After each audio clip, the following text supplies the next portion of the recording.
Yo, what up? It's your boy Dre Lloyd, new face in New Jersey. I'm here with HipHopSince1987.com. Shout my hip-hop since 1987, niggas. HipHopSince1987.com.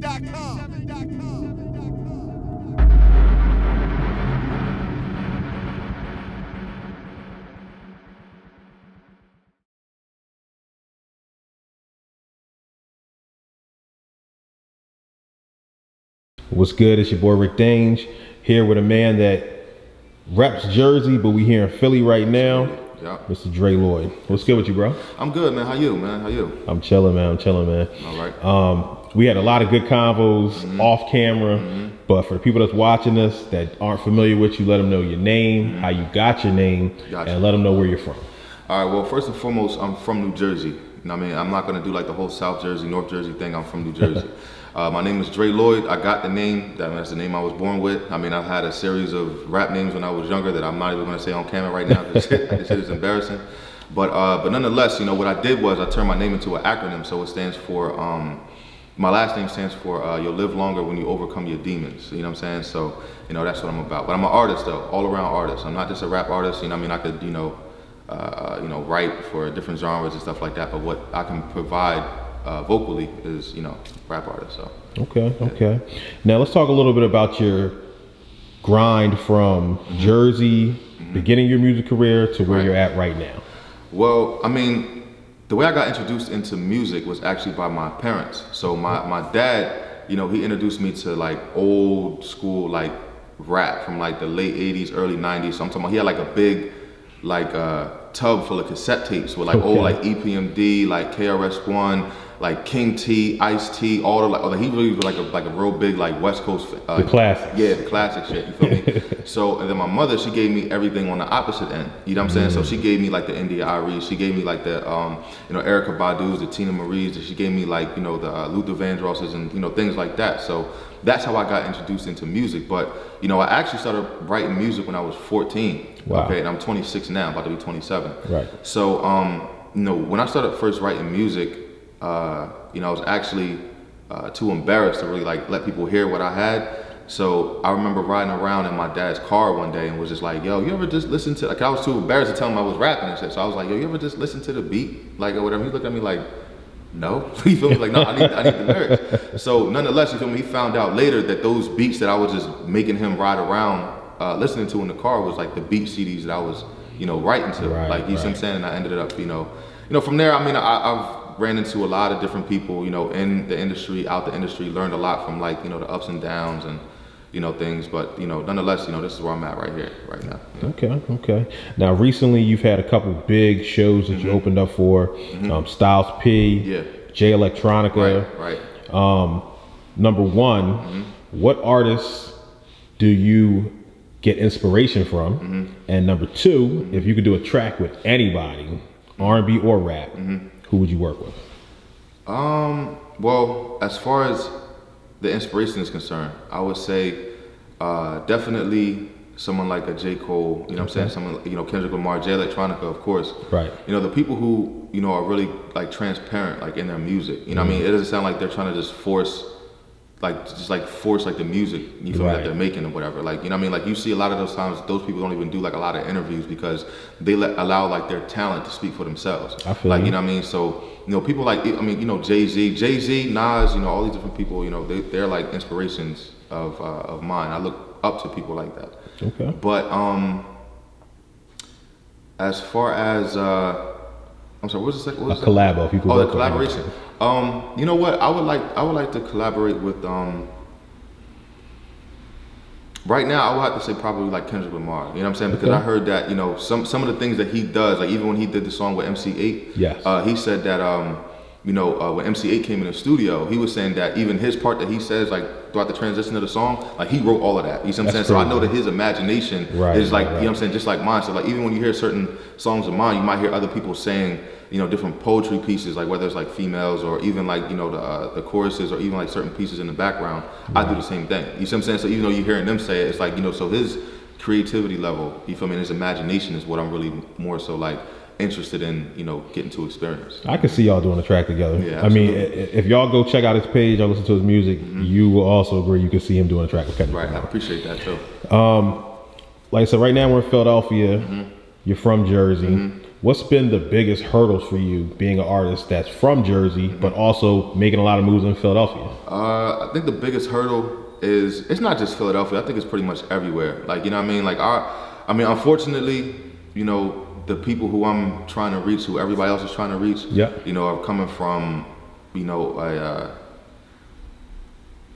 like been traumatized by a whole bunch of different things, serious events. You feel me? So it's like that's a whole nother conversation within itself. For sure. But nonetheless, you know, those experiences that we've all shared in our younger years, you see what I'm saying, is affecting how we interact and treat each other today. You see what I'm saying? So regardless of whether it's in Philly, regardless of whether it's in New York, you know, well, you know, down south is a little bit different, but at the end of the day, you know, I think that we've been so used to failing and losing for so long that when we see other people start to win, you feel me, or start to progress or start to progress on whatever it is that they're doing, it's like everything that that person who's winning is doing is like reminding those individuals of their own personal failures. Right. Like, you see what I'm saying? So it's not like so allowing, you know, themselves to support something or support someone else, you feel me, is the real reason why like a lot of people aren't really like showing love like that.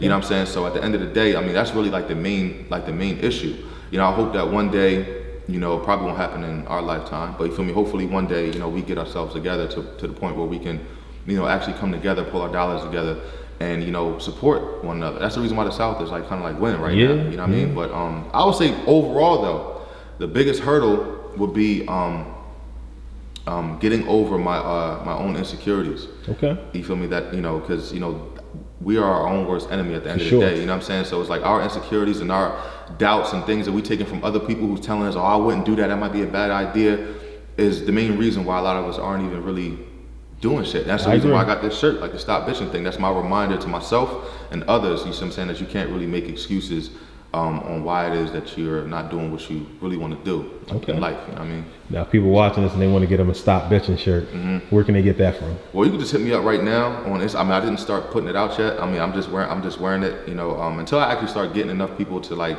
you know, to request that, like, oh, I need that, or whatever, then I'll start printing them up for everybody, you know what I mean? But right now you can follow me on Instagram, you know, at Dre Lloyd Online. It's the same thing, DreLloydOnline.com, you know what I mean? Then you'll be able to get everything. While you giving out your handles, what's your SoundCloud, what's your Twitter? Give them all your handles. All the same thing. It's I mean, I'll keep it real simple. It's Dre Lloyd Online. That's DRELLOYD Online. Okay. Yep. Let's talk about the music a little further. Right now you have a dope single that you're promoting with Philly's own Suzann Christine. Tell people about the record, how you guys linked up, and where they can grab it.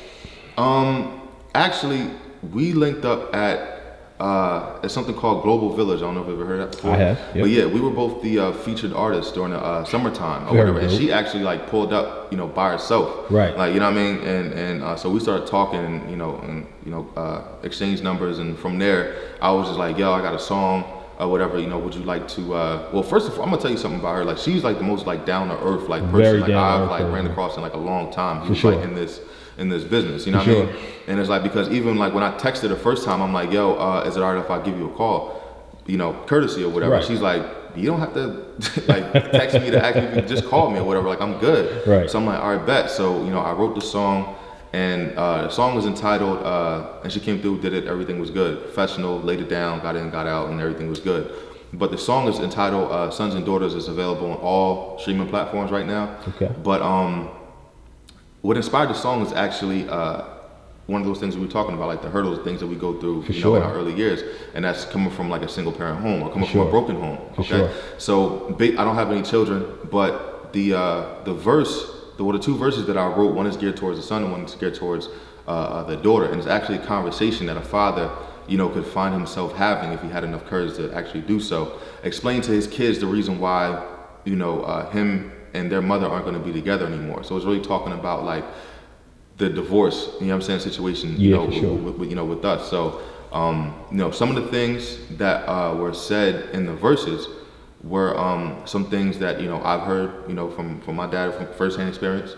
Some things are things that, you know, men wouldn't have the heart to say to their children, and some things I could honestly like say that, you know, if I don't get over certain things myself, I can see myself saying, if I don't get my shit together, for me, to my kids, later on down the line. Right. So that's pretty much what inspired the song. We actually just, about a week or so ago, just hit 50,000 whatever streams on Spotify or whatever. Congrats so on that. is like, yeah, absolutely, man. That's Appreciate major. that. Absolutely. And if you want to see it on YouTube too, you can type that in. So it's Dre Lloyd, Sons and Daughters, featuring Suzann Christine. Okay, okay. Yep. Are you currently working on a project? What can the people expect from you coming soon? The project is actually already done. Okay. You know, it's been done for a little while now, actually, but I was just waiting for, you know, the right time to actually, like, you know, put it out.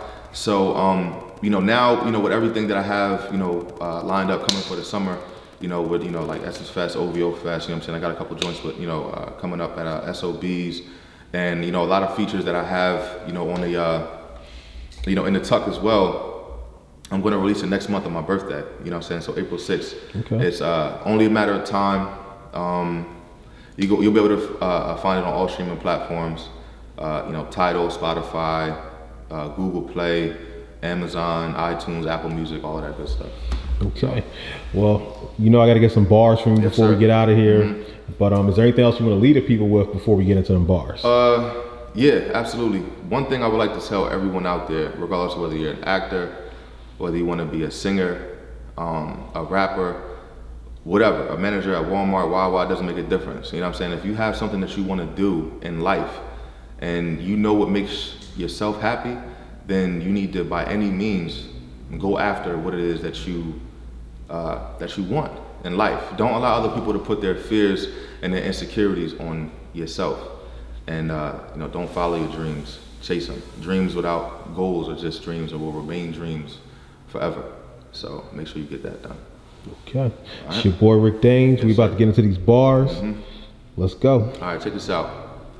Dre Lloyd, new face in New Jersey. Yo, listen. I said I came in the game and dominated, dog. I own this. I spit heat and kept my ear to the street like I was homeless. You never noticed I X squares on my circle, triangles from different paths to get cash. I control this. They praying for my downfall. They wishing I fell. But feel what I say, like what I'm spitting was written in braille. That's why I can't stand you dumb bastards. You stay throwing shade. They don't want to see me shine like sunglasses. So just get in where you fit in, like you try and find parking. Niggas want to be fresh to death, but get dressed in the coffin. It'll take your life overnight, so when you out, take caution. Kids still dying in the hood like Trayvon Martin. There's babies using guerrilla tactics. Spin your fitted backwards, metal jackets. My family's in the street like they directing traffic. Lost in the dark without a light they can follow.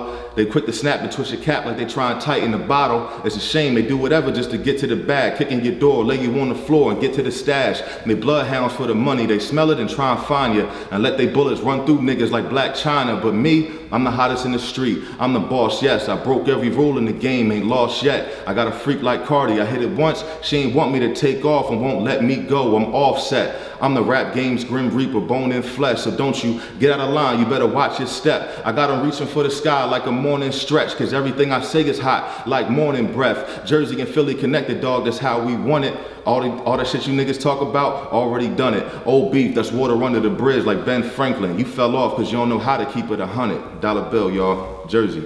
Let's go. Well, it's your boy Rick Dange signing out with my man Dre Lloyd. Yeah. For HipHopSince1987.com. Stop bitching. Shout my HipHopSince1987 niggas. HipHopSince1987.com.